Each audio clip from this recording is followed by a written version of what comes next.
everyone who has joined us virtually today for the first Myanmar Regional Naturenomics Forum. We are honored to be here with an eclectic panel representing diverse perspectives on conservation in Myanmar to explore the theme of deforestation, livelihoods, and the potential of indigenous community-led forest governance and conservation. Myanmar is a rich biodiversity hotspot falling under the Indo-Burma Biodiversity Hotspot, which is home to over 223 threatened species and a broad range of forests ranging from the alpine to rainforests, covering approximately 63% of the country's territory. These forests are threatened today by rampant deforestation, driven by multiple factors ranging from growing business interests, policy loopholes, and community dependencies. Today's session will explore the challenges of combating this, the different community-driven solutions that exist, and the way forward for the future. Our session will be moderated by Sein, Training Director of the Myanmar Journalism Institute and ICIC Myanmar Media Consultant. Sein worked for 12 years, from 2001 to 2013, with the former exile media Mymo News, as a leader of the news team in print and online websites. He has strong expertise in the field of printed media, broadcast, and photography. Besides being a freelance reporter and social activist, he worked as site engineer at the Toto Construction and as a tour operator at Dove Travel and Tours before his journalism career.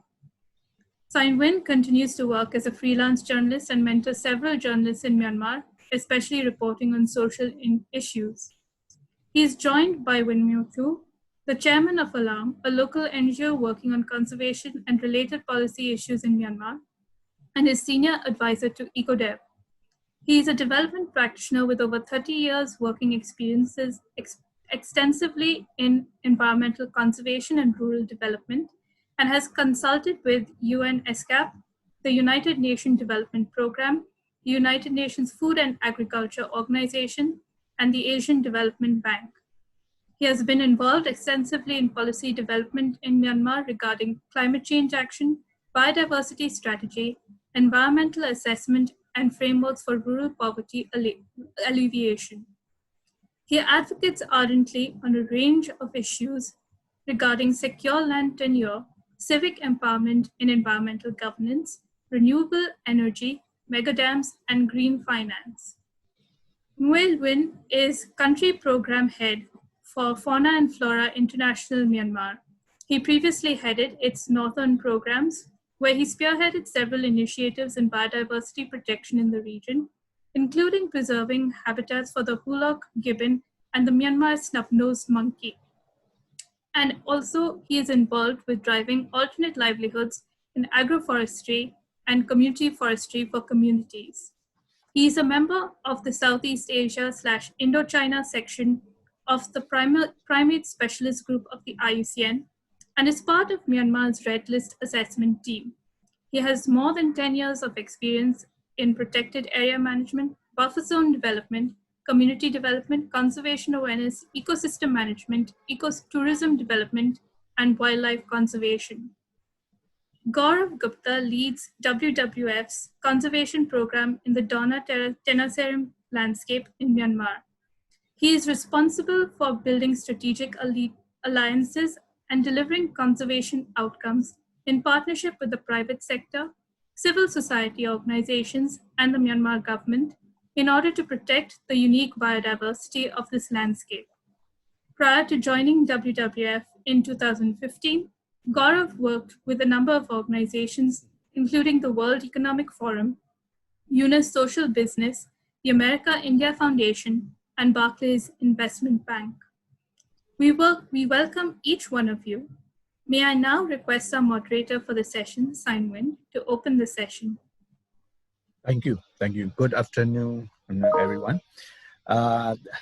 This is the first ever panel I have to moderate, and all the panelists here are top-notch experts when it comes to Myanmar environmental, especially the deforestations and the biodiversity of this matter. I'm very glad to be with you in this panel, and I'm very glad to be a moderator. I think I'm the weakest knowledge I have with regards to the environmental. So when I researched deforestation in Myanmar, the first website came up. The first is Uwimyodu's paper. I'm very glad to read that. I learned a lot from that. So I don't need to tell how expertise he has. And Gaurav, Gupta, and we have worked together before, and he is a helping hand in educating environmental and awareness through the media and supporting some organizations here. And Ngwe Lwin, and I remember him, their organization since 2014, when it came to the red panda in Kachin. That was very significant and significant actions has taken from his organization in FFI. So we hope to discuss and quite thorough understanding on the environmental matter. I want to start with Uwimyodu because I have some knowledge, a little bit of knowledge on his paper. So, Uwimyodu, you have written that from 2010 to 2015, Myanmar forest has lost about 1.3 million area. So how much different from now? And from 2015 to 2020, what is the update situation here? Okay, hello everyone. So good afternoon or good evening or good morning, wherever you watch this, streaming from the wall. And then, okay, thank you, Go Segwin. So about the paper I've written, yes, I have written deforestation in number of, paper, and so it's pop up to different, places. So you are right. So there is the area of forest loss from 2010 to 15, 1.3 million as we study together with the Smithsonian Institute. But right now, from 2015 to 2020, I think that it has been, significantly reduced. So it's around about, I think, deforestation rate, if I have to put it into the rate, so the deforestation in general up to the 2015 in the 1% per annum. Okay, it's equivalent almost 1 million acres since 1990. But right now the deforestation rate is 0.25%. It's at least 3 times reduced compared to the previous era. So, and in terms of area loss, it's, as I said, it's around about 250,000 acres per year we have lost. But still, it's still highest. That's why Myanmar still as a 7 highest, deforested country around the world. Before we had that, now we reduced to the 7. It's a good sign, even though we reduced from that number.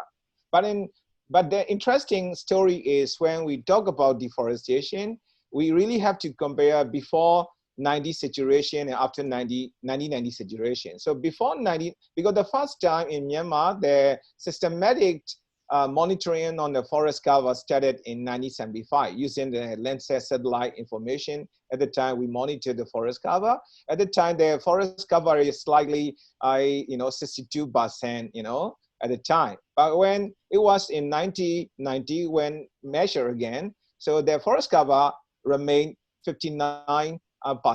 That means within a 25-year of period that time, 15-year period of that time, the forest loss, it's, the rate is like 0.25% as we observe right now.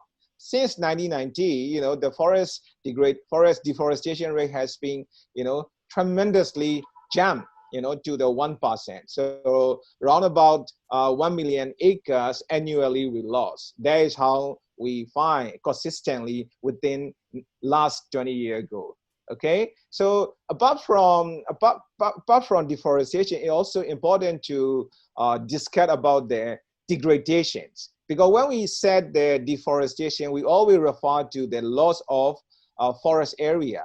Always we measure that way. But when another important thing in degradation is referred to the situation that, so forests are from the very good forest to the poor forest. It's converted, from a high dense forest to the low dense forest. That is why we term deforestation. I think Myanmar, we only measure the degradation because I haven't found any government official data on measuring that one. But through our research project with this Smithsonian Biodiversity Institute, we found that degradation also is around about 0.22% per annum. So this is also important to address, especially when we have a commitment for, according to this global climate, Paris Agreement. So we have a duty, we have a responsibility to combat with the deforestation, both depletion of the area and as well as the degradation of the forest. Okay. Again, another interesting is why it's deforestation is so high after 1990. Obviously, it coincides with the country political situations. Since 1988, so we changed from socialist one-party system to the market economy so-called system. But the system itself is a military dictatorship. So and then under that military control system, they have an open market, which we very difficult to, maintain the good governance. So that as a result of these poor governance, so deforestation rate has been, very fast at the time, obviously. Right? So I think, it's a very important factor. But again, when it's come to the deforestation, many scientists, many policy analysts study what are the main causes of the deforestation. Until now, we are still arguing which one is more important than other. But the one I like, the study I like is the issue development, but it was done in 2014. According to their systematic, study, so among the different causes of deforestation, the most significant ones, statistically significant ones are forest exploitation. Over forest exploitation, there is a first main cause. We can term as a driver of deforestation. Second main cause as a driver of deforestation is the conversion of forest land into the commercial agriculture. So giving concession to the palm wine plantations or rubber plantation or cassava, these are the second major driver of deforestation. But other factors like, so shifting cultivation, it's not clearly mentioned in the study. But again, clearly what they pointed out is that there's very less influence by the mining activity and infrastructure to some degree, but it's not statistically significant, and settlement and etc. So I more or less, according to my 30-year experience working here, I also tend to agree with that finding, because forest exploitation that include both legal and illegal extractions of timber as well as non-timber forest practice a major factor of deforestation. And also, of course, these commercial agriculture, concessional agriculture, project are also second one. But still, important to argue is the effect of shifting cultivation. But as you know, shifting cultivation is mostly done by our ethnic community in the hilly region.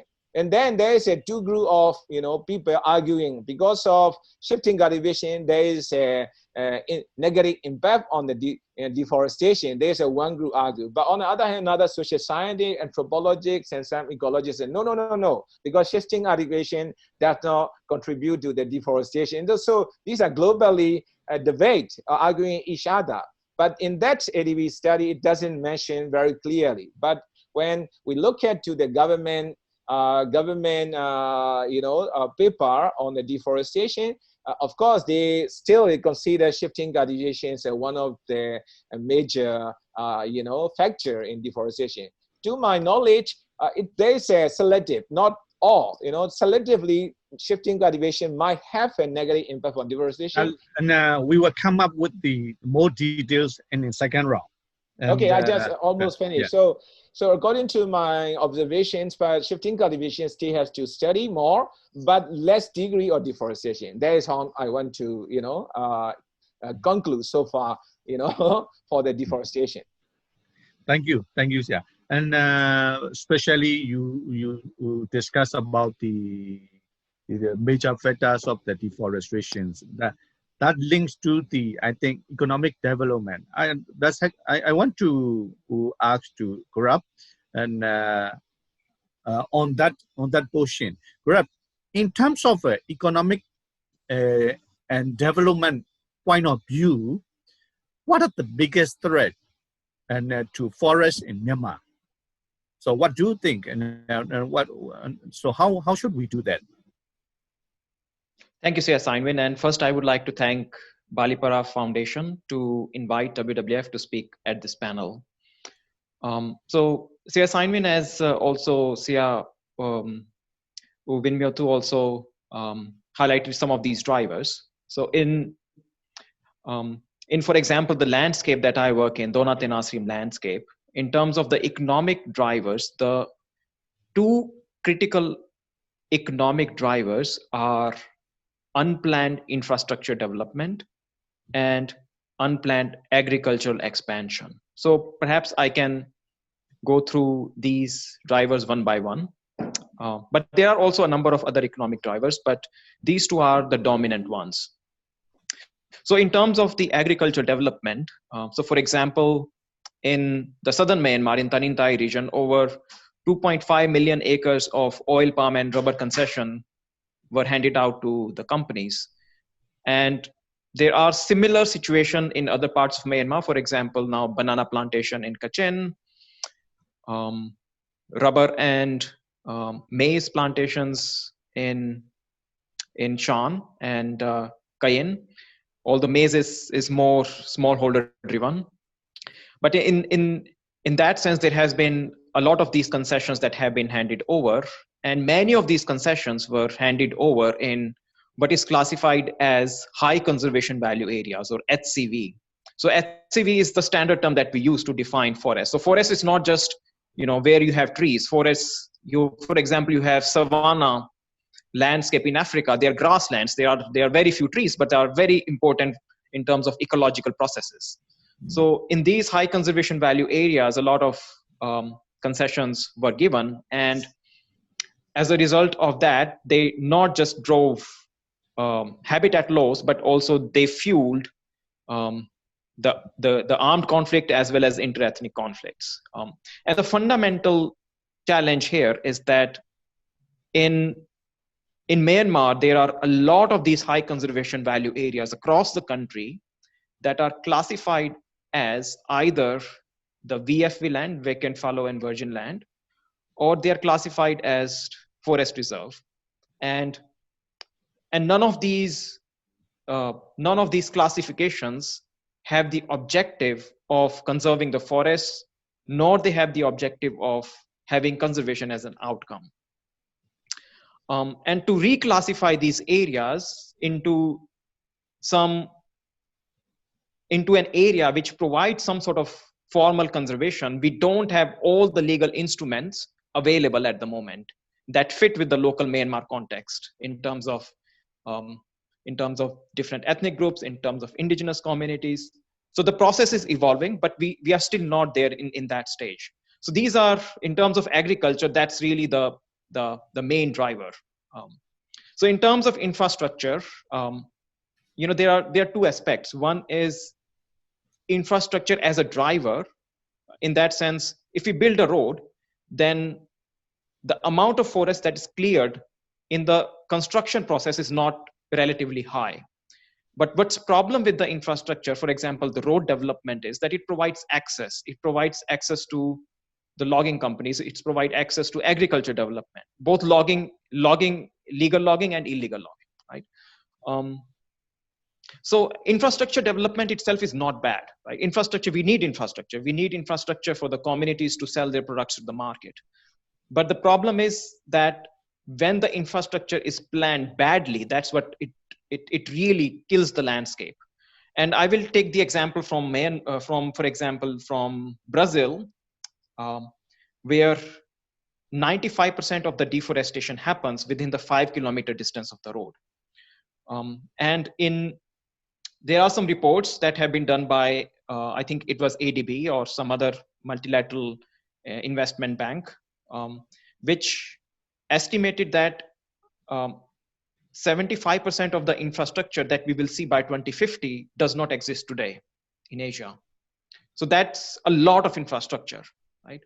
So that's really alarming. If such an infrastructure is planned badly, then it can really decimate these high conservation value areas. And in many cases, and not just in Myanmar, in many other countries, the primary objective of building the roads is particularly the local roads, not just the international transboundary road, but also the local roads, is not just to provide access to communities, but in many cases it is to extract natural resources, for example, minerals. So the argument that we need infrastructure for providing access to the communities is also not, always right. So in that sense, infrastructure can have a really bad impact, but it is needed, but that needs to be planned more sustainably. So that's the second main driver of habitat loss that I see in Myanmar. Thank you, Gaurav. And I want to turn to Ngwe Lwin. And Ngwe Lwin, you represent an organization which is dealing with the biodiversity in northern Kachin. And can you elaborate? So what are your activities and the project in the northern Myanmar? Yeah, actually, the FFI Myanmar is working in Myanmar, not only northern Myanmar. We also have a program in the Tenasserim, and also we have a marine program in the sea, and also we also have a freshwater program, and we also have the conservation of the limestone area. So we project cover more or less almost the whole country. Yeah, but I'm used to be a program manager for the Kachin program, so I have more aware about the conservation and also like issue about the Kachin state. So we have basically in Kachin we are doing the several different kind of project activity together with the particularly with the local community and also the local CSO group. So we are working in the also like priority area management and also like buffer zone development and also like the conservation of the species and also their habitat together with the local community. And particularly one of the FFI, our organization approach is to build the capacity of the local community to get involved in the conservation for the sustainability for the long-term achievement. That is our thing, yeah. So currently in the Kachin, we have two main project sites. One is in the Indoji Biosphere Reserve, and also another one is the Imobon newly designated national park near the Chinese border. Okay, thank you. And let me go to the second round. And I want to start with Ngwe Lwin. So when it's come to the deforestation and the biodiversity, what are the threats of the threat due to the deforestation and particularly on the impact on the biodiversity? What are these challenges and threats? Yeah, actually, yeah, maybe you may know that I think it's like say about the forest habitat. Yeah, I like to start with the forest habitat, particularly for the tropical forest in the something like also in the tropical country has the something like about the very high levels of the biodiversity supporting area, because of the about more than 2/3 of the world biodiversity are occur in the tropical forest. And also the issue of the tropical forest now, the threat for facing is the also deforestation, and not only Myanmar but also in Southeast Asia and also country in other forests in other countries also facing with the deforestation.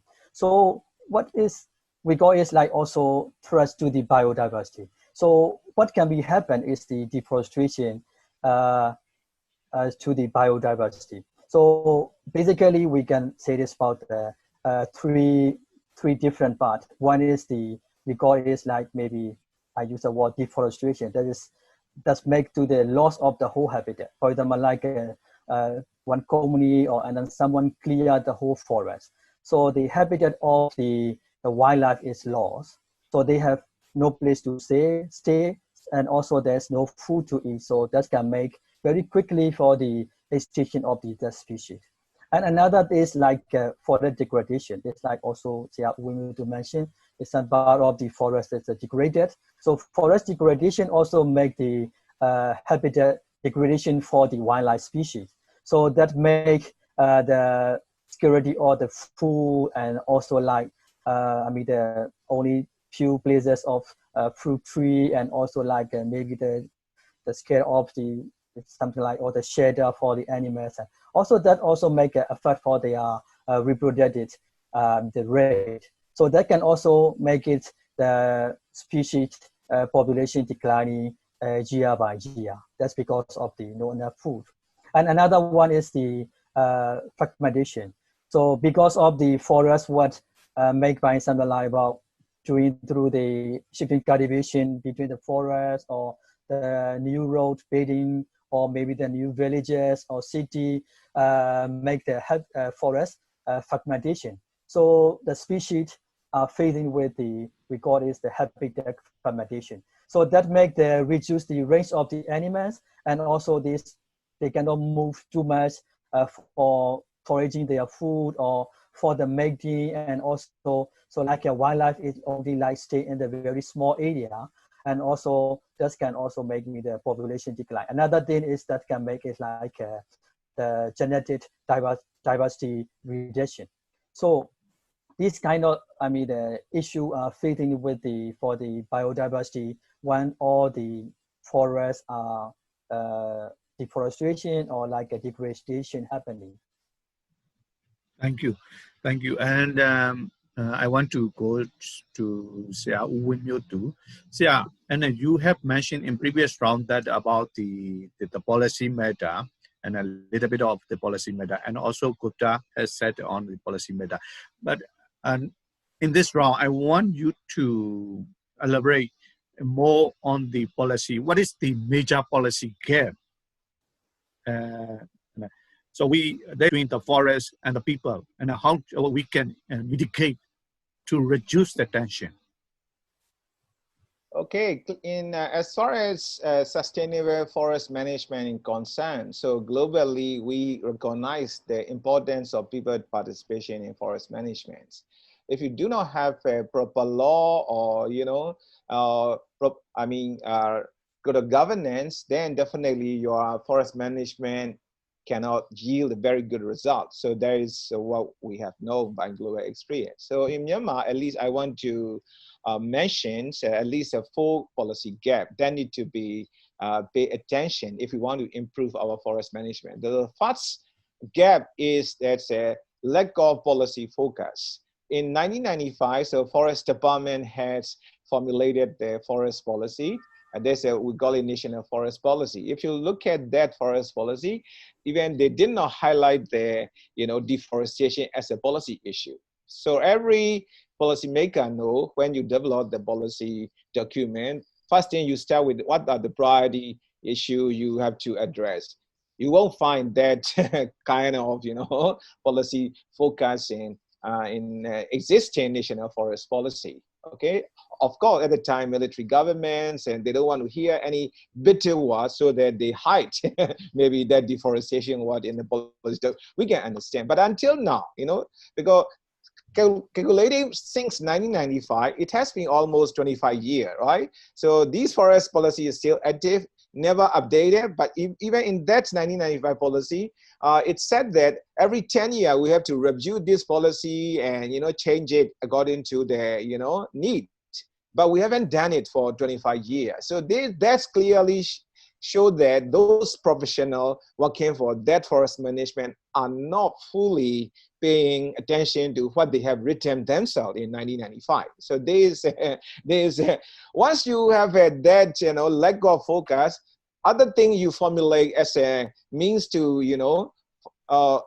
combat against deforestation become weak. That is clearly we can see in green grabbing their policy because of the 2015 global climate agreement, Paris Agreement. Myanmar has a responsibility to submit the NDC. Sorry for that jargon. There is a sort of national report we have to submit to the United Nations. How, as Myanmar, they were trying to reduce all these green, house gases and prepare for the climate change. So in that document, what they mention is they want to increase. They have a policy target in that report. What they said is that they want to increase these forest cover up to the 40%. So 30% will be like a forest reserve and another. Hello. Okay. Yeah, yes, okay. Yes, okay. So what they have said is that at least there is forest. 40% of forest area must be under the legal protection. That is what the target they have set forth in the existing nationally, NDC report. So that is to be submitted to the UN very soon. So that is very frightening to the every NGO and the indigenous people, because only in Myanmar we still have a 24% of good forests remain on ground at present, all right? Out of these 24%, 20% are under the jurisdiction of Forest Department, whereas the remaining 20% are located in those area indigenous people are living, where they are practicing their traditional management system, or they are, generation by generation, they having customary forest management system, which we are not officially, legally recognized yet, even though some certain level in policy it's highlighted, important to recognize these customary land tenure, but by legally still there's a gap. So what happened is when you have a policy target telling to the war, okay, we are going to have a 40% under the legal, it's something like green grabbing. It's a very dangerous, and then that will trigger a lot of consequences on the peace process, okay? Then it will also affect on the existing good practice of the local people on the forest management too. So there is a second gap. So they really have to fix that situation. Okay, the third gap, policy gap, is a policy, conflict or law, especially legal, law conflict or law and the lack of holistic approach within the government agency, So for example, biodiversity is one of the important things. So Myanmar prepared the NBC, which is a national strategic plan for biodiversity. Within that document, we identify which are the key biodiversity area. That is a must. We have to conserve according to the United Nations Convention on Biodiversity Conservation. So it's one department prepared that plan. But Forest Department itself, which is also the brother institute, they are granting these key biodiversity area to the oil palm plantation in Tanindari. Very funny. Within the two departments, within the same department, two divisions are managing, because these palm plantation, that company appear to be BFE, what recently Mr. Gupta mentioned. There is a Ministry of Agriculture land category. Okay, there is a vacant fallow land that every company can apply for commercial agriculture. They apply, and then the comments are requested to the Forest Department. Even though that area is falling into the key biodiversity area, they only see it, there is not the existing forest reserve, you can go ahead. and then ask them to do their EIA, because right now, according to environmental law, every company need to do their environmental impact assessment. But they did the EIA after they cut all the tree on the ground. So EIA is to be done after all the trees are gone. So this, you can see the inconsistency and overlapping lack of coordination. This is real serious on the ground. There is a third policy gap. The last one is, narrow focus of existing regulations. So we do have a community forestry, instruction in the forest department. So now it is integrated into the forest law that was amended in 2018. But still, this community forestry is something like you are putting square into, a cycle, because as we have a very diverse ecosystem, a different conservation value, as Mr. Gupta pointed out. For example, you may have a savanna type of ecosystem, but you won't see any big tree, but still shrubs, still important for birds and reptiles and other. But when community want to get a legal, they want to legitimate their traditional conservation, when they apply, then they have to follow community forestry or whatever biodiversity law. Again, there's a very rigid template that community will fill up. It doesn't fit at all, But in the existing procedure, what they said is, what is your annual allowable card or how much tree you are going to plant? It's nothing to do with the different situation, conservation, and measure need to be undertaken. So, but if community cannot fill up that form, the staff at the local level reject what people apply. So that's why. Yes, we welcome forest department initiative on the, encouraging community to be part of the forest stewardship. But again, existing law are not really fitted very well. Again, remember, as I told you, right, according to the recent data, forest deforestation rate has been declined. It's a good thing, but still we have a 250,000 acres annually we lost. If you look at the global target, we need a zero deforestation. There is a global policy target we set for to be achieved by 2030. That means Myanmar also have to fight. But at present, forest department only, do their plantation around about 30,000 acres, not more than 30,000 acres. But on the other hand, you have a 250,000, because maybe even we try at most, the deforestation rate can be still around, 150,000 acres or something, because for some unavoidable situation, right?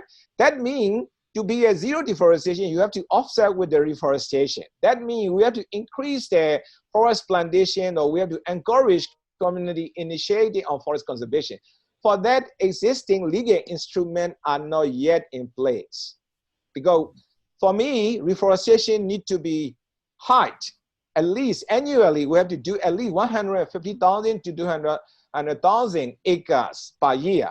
But our target is very low. For that, not only government is planting tree, but also government is promoting that tree plantation or forest conservation, buying private sector, smallholder, community, and different everybody, right? For that, we don't have any clear picture and very clear legal instrument yet. So these are the major gaps I want to point it out so far. But there are also many things. So I will stop by my intervention here. You have highlighted a very good point on the big deficits of the deforestations and the replantation. And then I want to go to Mr. Gupta. We now we are aware of the problem. We know the problems. So how do we build the collaboration? How do we fix the thing? And collaboration between communities, government, and the environmentalists. So how can we make that? It's a very difficult question. I mean, I wish I had a very clear and convincing answer. But there are some value propositions. Perhaps I can take the answer at two levels. I can focus on the policy level, and then I can go down on the ground level. Right? So first we need to recognize that Myanmar is the second most vulnerable country to climate change, right? So in the economic development process, the government has to make sure that their economy is resistant to climate change. So for example, when we talk about agriculture, agriculture is very heavily dependent on natural capital or the ecosystem services that the nature provides. For example, there was when I came to Myanmar in 2015, Myanmar had one of the biggest floods. And one of the reasons was that in the watersheds in Kachin, there was extensive deforestation. And during that time, the GDP loss was about 3.6%. And it was primarily borne by the smallholder farmers. Right? So the government really needs to, the Department of Agriculture absolutely has to recognize that there is natural capital that needs to be protected for the benefit of the agriculture sector. Right? And this is, again, high conservation value approach, which is ecosystem, I think at CV 3 and 4, ecosystem and ecosystem services, they encapsulate that. And so that's the first thing. So there needs to be a clear value proposition for these ministries. And moreover, there is increased trend from various countries. For example, now EU is planning to put a bill that will mandate their companies to source only sustainable produced agricultural crops.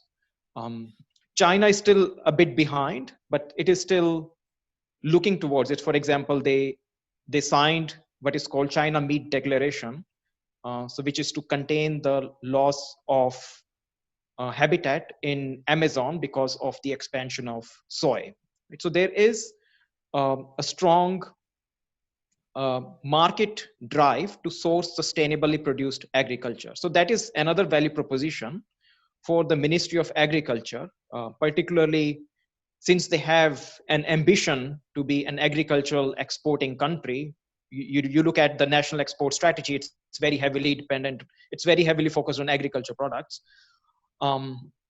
So there is that, if they conserve the high conservation value areas, if they produce the crop sustainable, then there is a better market for the farmers. But again, these are just clear value proposition. There's still a lot of work that needs to be done. And on agriculture, I will come down later in terms of how to support the smallholders on the ground. So, but this is really at the policy level. So in terms of infrastructure, we can, talk about, we can look at it through the same lens, through the lens of natural capital. So on one side, infrastructure impacts natural capital through deforestation, habitat loss, but also there's a feedback loop. Infrastructure gets impacted by the loss of nature. For example, we have, we often, almost every year, we see in the media, the roads, the bridge, the railways being damaged by mudslides and floods. And there is one very interesting fact. If you look at the last 10 years, the insurance premium for infrastructure have increased by 50%. And which means that to secure your infrastructure, you need to pay a lot more premium, which really directly indicates there is a significantly more threat from the nature to infrastructure, right? So that's the second really clear value proposition. WWF has been working both with the Department of Agriculture and with the Ministry of Construction. So for example, now the Department of Agriculture is in the process of developing sustainable natural rubber guidelines, which are quite progressive, which integrate high conservation value approach. Similarly, Ministry of Construction is also looking at more sustainable infrastructure planning. So that's more at the policy level. But at the ground level, so for example, if you look at Tanintai, there needs to be a very clear partnership among different stakeholders. So government, private sector, and local communities to do an integrated land use planning. So where the infrastructure can be built, where the forests need to be conserved, the high conservation value forests need to be conserved, where the agriculture development can happen, both industrial agriculture. I mean, if there is a desire to develop oil palm, then that's fine, but that should not encroach the land of the indigenous communities or the forests, right? So that integrated land use planning has to be done by a multi-stakeholder group. And then that will create investable opportunities, for example, on renewable energy or on infrastructure development. And this is where the private sector needs to come and invest. One last point I want to highlight is on the enterprise development. So in this process, we often forget the communities. So Myanmar, the communities are heavily dependent on agriculture, and their big challenge is, especially at the face of climate change, is that they often are dependent on one or two commodities. So like some are rubber smallholder or betel nut smallholders, or some are growing elephant foot yam. So in case of any climate risks, if there is just one commodity, they are not able to de-risk, right? Or if there is a pest that affects only one commodity, or if the price fluctuates. So that's the one critically important thing. Second is the enterprise development. So the farmers in Myanmar, they have been selling their products individually. There is very limited cooperative development. So that needs to happen to organize the communities to be able to add value to their products and access better market. So this is important both from the climate resilient livelihoods as well as reducing the expansion, the smallholder expansion into the forest areas. So integrated land use planning, supporting the smallholders in enterprise development, and facilitating better access to market. Thank you, Gupta. And that you have highlighted the good point on the integrated land use policy. Here we link to the indigenous community.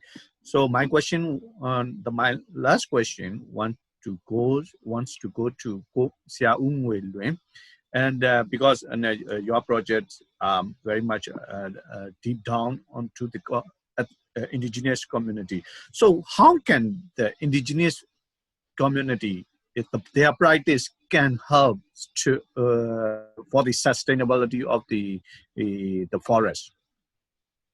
Yeah, that's a good question actually. So traditionally, the indigenous community, they have already their own practice. I mean, they can conserve their forest in their area. But the issue is the outsider coming. For example, like particularly in Kachin, there already, Gupta mentioned, there's already the banana plantation, the large area of banana plantation coming, and also the community also, I mean, traditionally, they use their land next to their villages and they manage it, and also like a kind of the, I mean, in the traditional way, kind of not really sustainable, but not really very degraded. But they don't have ownership yet because they own traditionally. But when their business people coming, and then all their how to call the agricultural land and also the forest land nearby are disappear because of the business company coming and grab the land. So now is they are most of the ethnic group and also most of the community in the Kachin are facing this kind of issue. So I mean, luckily we have some kind of the project before and also during this kind of issue to support the local community to set up the community forestry. So we support them about the different groups. Some of the group are something like protection of the conservation of the biodiversity in the like next to the wildlife sanctuary. Some of them like to protect the forest land because of they want to protect the watershed of their stream or river for their agricultural land. And then some of the people like to do the community forestry because of the to prevent the land grabbing from the outsider. So there will be also several different kind of way. But in Kachin particularly, we are encouraging the local community and also supporting the local community to apply for the community forestry, what we call the land, and also like process and certificate to protect their land and also to maintain their land. Otherwise, they will lose all of their land, and then what we call they also have a difficult for their livelihood and also even for their living in this area. So there will be several different kind of way. But the community forestry is one of the approves and also the what we call need the support of the local community to study that to prevent the that kind of forest degradation and also the what we call their land maintaining.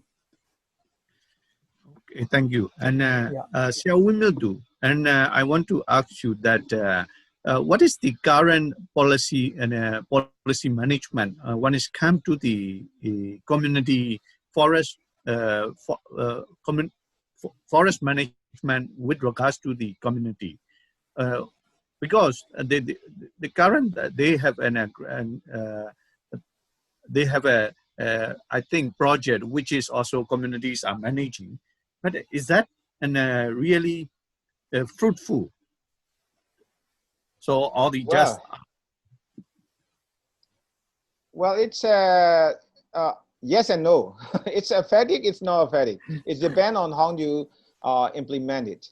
Because community forestry was introduced in 1995, so at the time, mostly these projects were funded by the United Nations and other international development organizations. So in which we also got involved, to promote it throughout the country. I think because of this international assistance, I think up to the 100,000 acres of forests, or at least 125, forest user groups were benefited to establish these initial stage of community forestry implementation from 1995 to the 2010.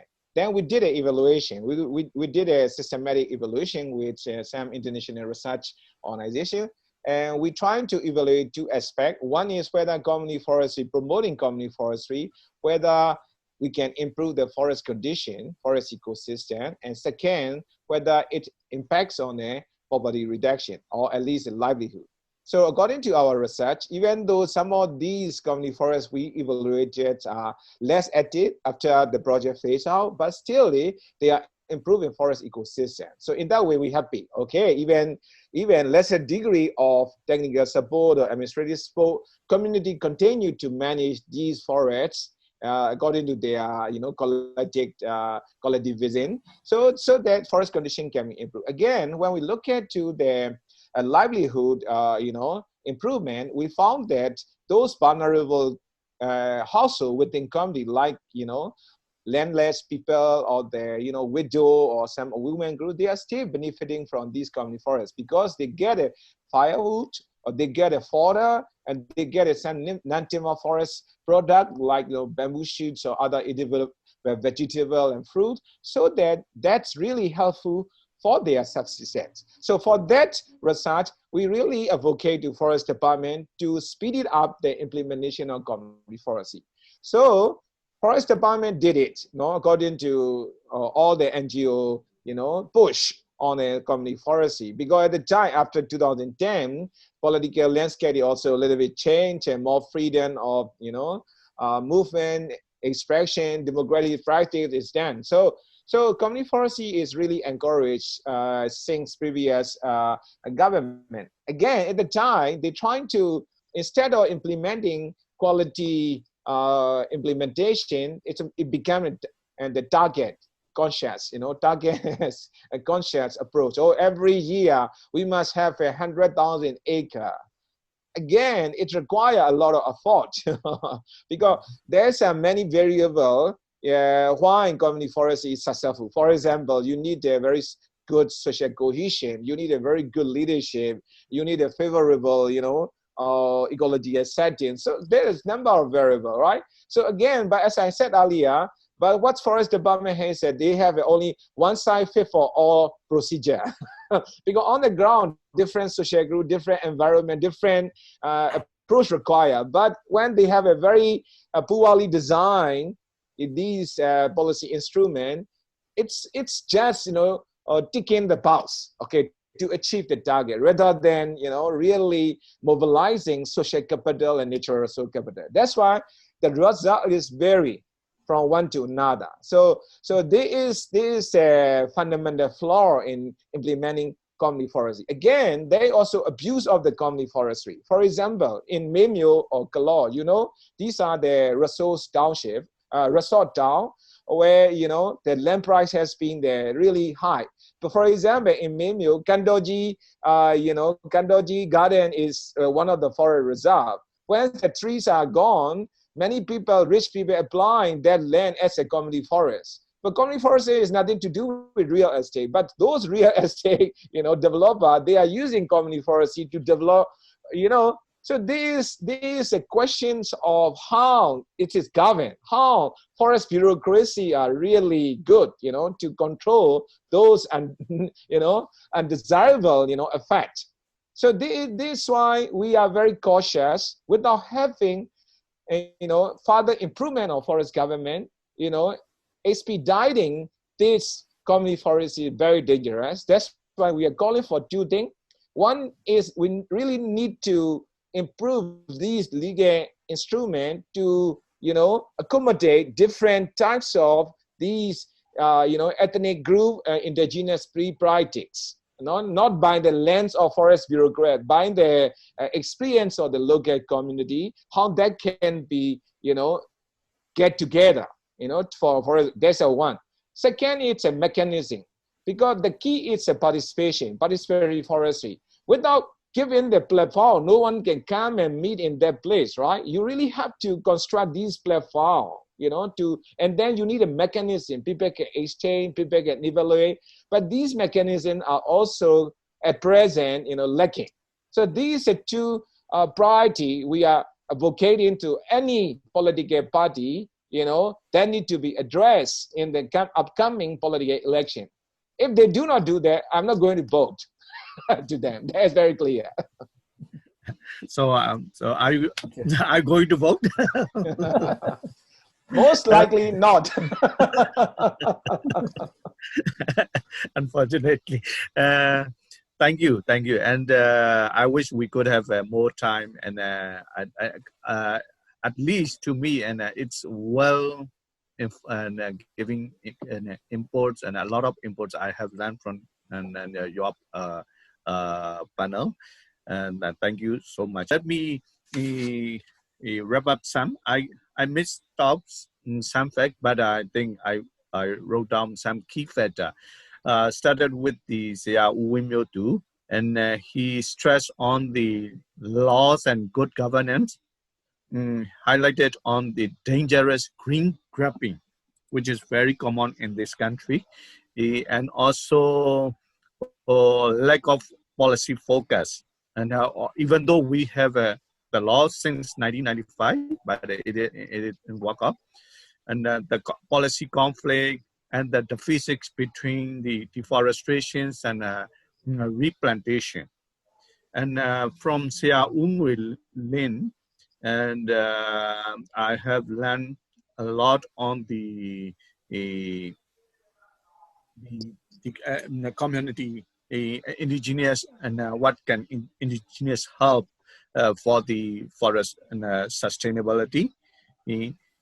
And from Mr. Gupta, he highlighted on the what should ministry do, and ministry has been heavily focused on the but lack of a clear value proposition that our ministry has to do, and also need of national guideline, and that does need to be a project, and also integrated land use planning that we could it could help for us.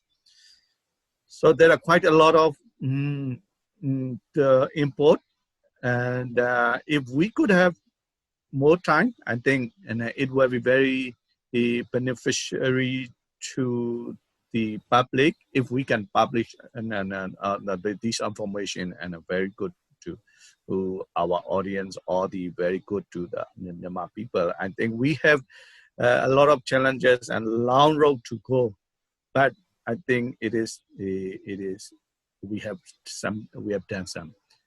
Thank you, and it is my part has done, and I want to hand over to the foundation. Please carry on.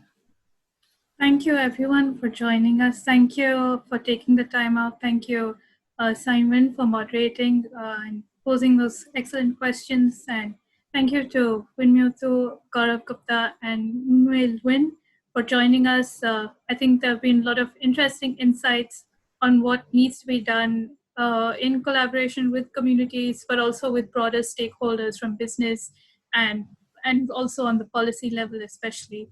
So on behalf of the foundation, I thank you for being here, and we look forward to being in touch with you in the future. Okay.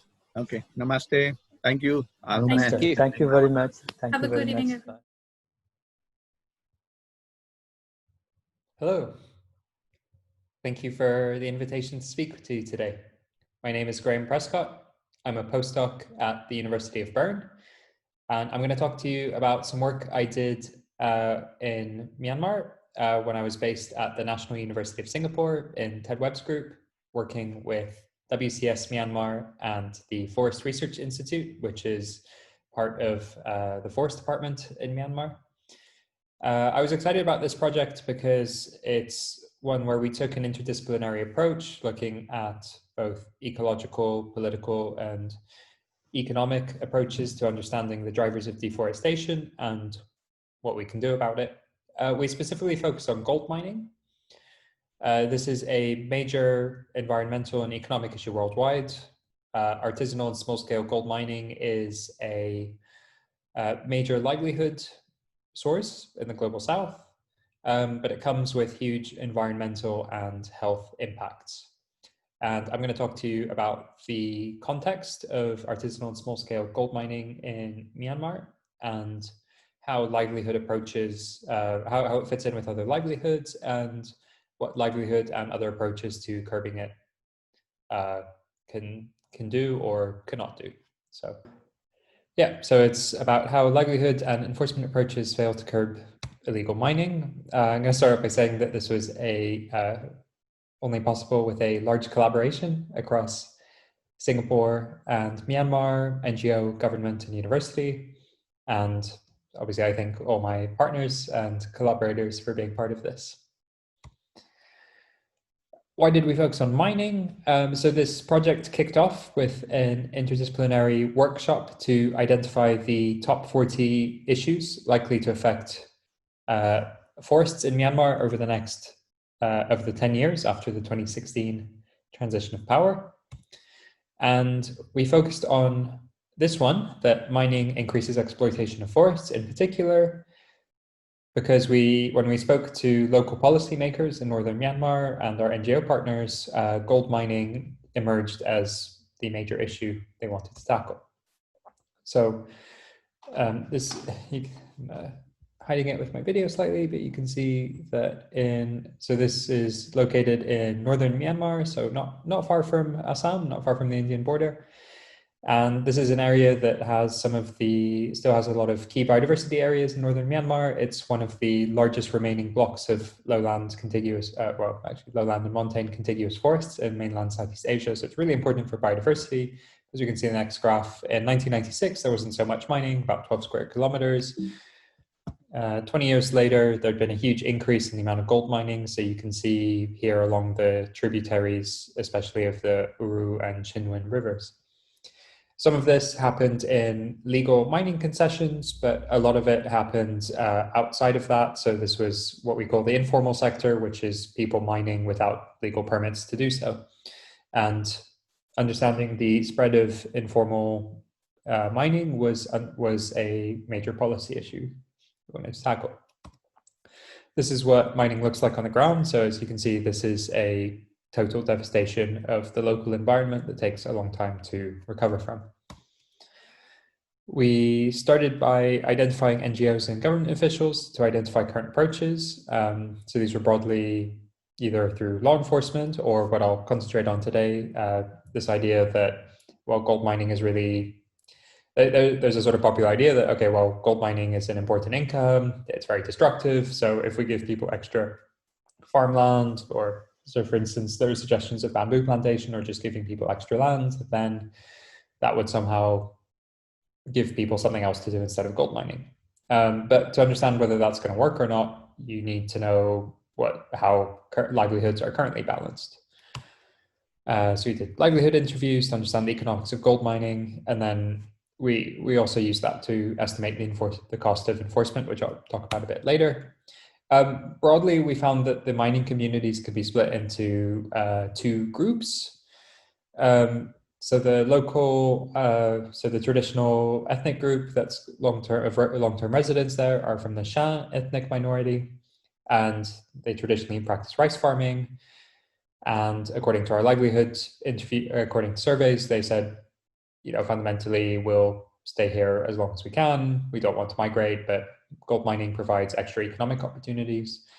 But then that was also supplemented by a large group of migrant miners mostly from the Bama ethnic majority of Myanmar, and so a majority in Myanmar as a whole, and who came to Homelin from other parts of Sagaing, which is the region this is in, for economic opportunities, but also said they'd be willing to migrate in the future. So Homelin Township this is India, and this is all of Sagaing region. So Homelin Township was where we did the study, and we looked at where migrants were mostly coming from, and they're mostly from the sort of downstream communities of the Chindwin River. So they were migrating from around Moyua, the regional capital, and so they were migrating north for economic opportunities. So those that we classified people who'd been less than 5 years in the region as migrants, and they said that they would be willing to migrate in the future.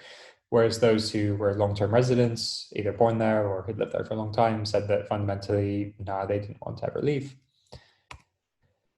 And so obviously, so we came out of this and looking at other questions, we broadly found that these two groups had sort of different responses. So you had long-term residents who saw farming as their key livelihoods and mining as additional income. And then otherwise you had migrants who come for the economic opportunities provided by gold mining. But if those dried up, then they might go somewhere else. So we classified reasons given for mining or not mining. So fundamentally, well, there are some long-term cultural traditions associated with gold mining in the region. Fundamentally, it was either because the agricultural income was insufficient and they saw this as an important source of additional or better income. And actually, interestingly, reasons for not mining were based around